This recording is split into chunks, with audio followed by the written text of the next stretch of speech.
Bonjour à tous et bienvenue sur boursicoté.com pour cette nouvelle analyse technique des principales crypto-monnaies faite pour le compte de la page Facebook Cryptagora.lu avec une configuration qui ne bouge plus trop sur le Bitcoin puisque depuis la dynamique ici que nous avons connue à la fin du mois de juillet, eh bien, on teste et on reteste ici la zone des 11 788 $. Nous avions ici cette petite zone de support. Cette petite zone de support, eh bien, elle a cédé pour devenir résistance ici d'un point de vue de la tendance très court terme.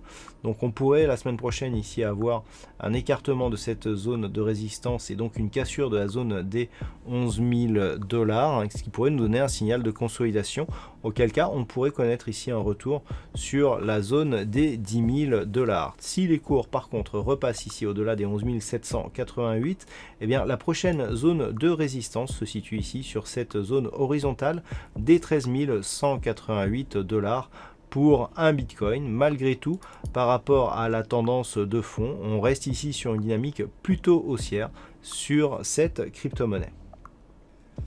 Et puis sur l'Ethereum, eh bien, nous avons toujours ici cette dynamique haussière. Alors je vous présentais il y a peu la cassure ici de cette zone de support oblique qui était certes mal définie, mais le fait d'avoir ici un retour ici sur cette zone qui agit comme résistance et que désormais eh bien, les cours s'écartent de celle-ci.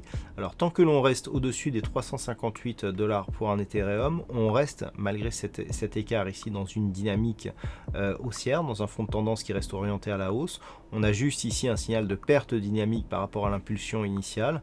Par contre, en cas de rupture ici de la zone des 358 $ pour un Ethereum, on pourrait connaître une phase de consolidation beaucoup plus marquée avec comme premier objectif notamment un retour possible ici sur la zone des 286 $ pour un Ethereum. Pour invalider cette dynamique plutôt baissière, eh bien, il faudrait casser ici cette petite zone de résistance intermédiaire à 445 $ pour un Ethereum, auquel cas on pourrait poursuivre ici en direction d'un objectif moyen terme proche ici des 800 $ pour un Ethereum. Alors c'est certes un objectif moyen terme. En cas de cassure ici, d'un point de vue court terme, nous avons un objectif de poursuite en direction des 500 $ pour un Ethereum, donc d'un point de vue court terme.